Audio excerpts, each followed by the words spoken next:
एक क्वेश्चन कई लोग पूछते हैं, लव मैरिज होगी या अरेंज मैरिज होगी? ये क्वेश्चन बार बार आता रहता है।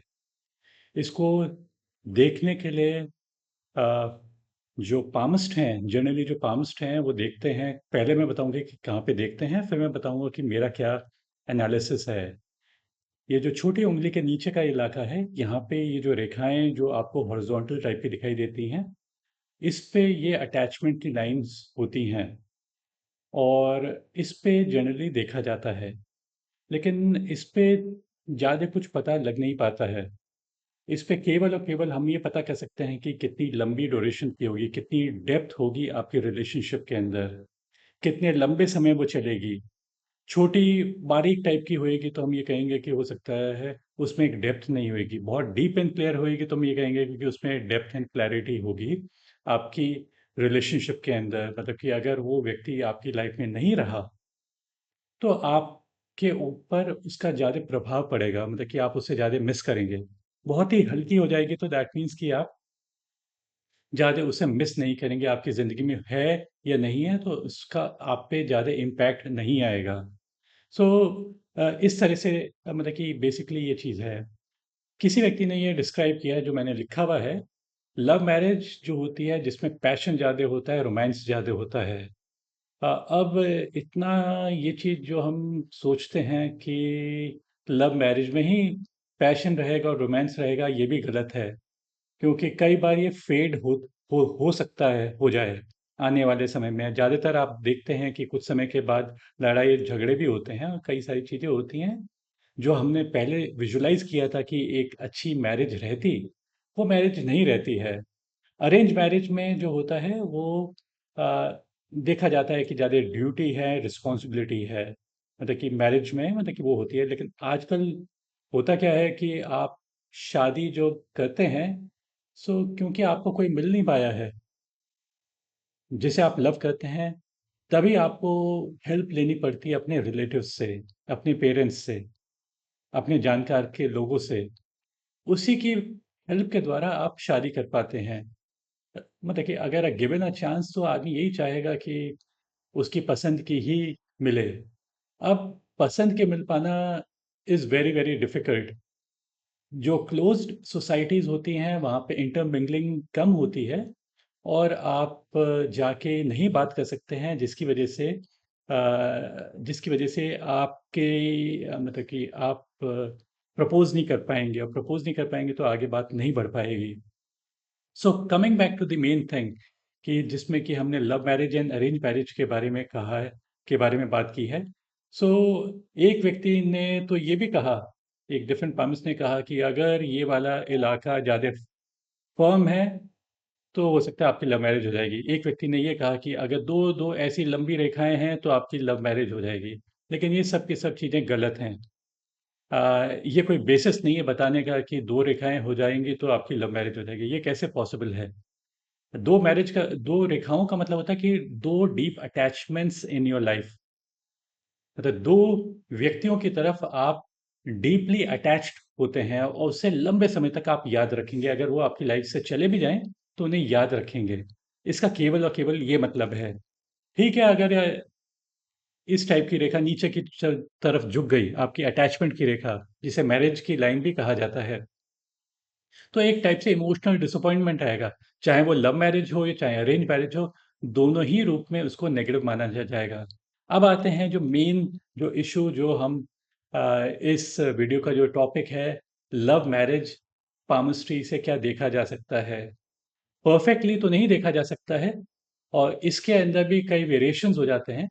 सो एक में जो सबसे जो मेन है वो मैं आपको बताता हूँ कि अगर आपकी दिल की रेखा लंबी होके आपकी जुपिटर के माउंट तक पहुंच जाती है, गुरु पर्वत तक पहुंच जाती है, चाहे तो वो सीधी हो, चाहे तो वो कर्व्ड हो, इस टाइप की हो, और चाहे दूसरी तरफ कर्वेचर हो, लंबी होनी चाहिए।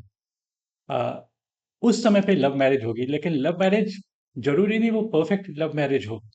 इस तरफ नीचे की तरफ झुकेगी तो वो इम्परफेक्ट लव मैरिज रहेगी, ऊपर की तरफ रहेगी तो फिर भी उसको हम अच्छा कहेंगे। लेकिन उससे हायर एक्सपेक्टेशंस हो जाती हैं आपकी। आप जब शादी करते हैं तो एक हायर एक्सपेक्टेशंस होंगी। और हायर एक्सपेक्टेशंस जो होती हैं वो डिसअपॉइंटमेंट आपके हाथ लगेगी।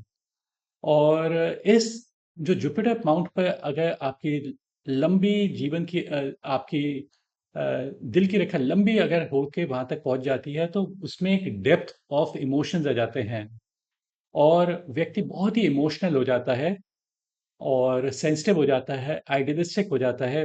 वो चाहता है कि मेरे को एक आइडियल पार्टनर मिले, परफेक्ट पार्टनर मिले। अब परफेक्ट पार्टनर क्या पॉसिबल है मिल पाना? ये आप खुद सोच के देखिए।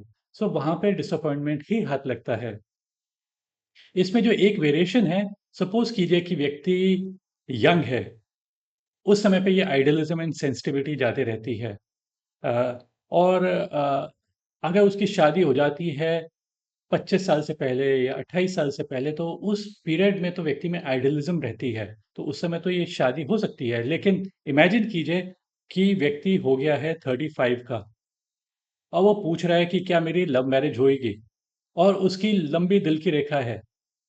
आप खुद सोच के देखिए कि उस समय तक आते आते व्यक्ति रियलिस्टिक हो जाता है, उसे ग्राउंड की सिचुएशन समझ आनी शुरुआत हो जाती है। तो इंस्पाइट ऑफ कि उसकी दिल की रेखा लंबी है, तब भी हम ये नहीं कह सकते हैं कि लव मैरिज है।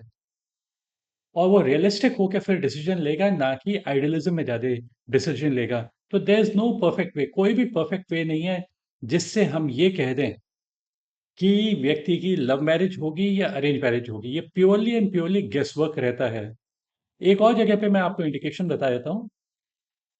व्यक्ति ये भी पूछता है मेरी पार्टनर मेरे लिए लकी रहेगा नहीं रहेगा, मतलब इस टाइप की चीज़ें पूछता है।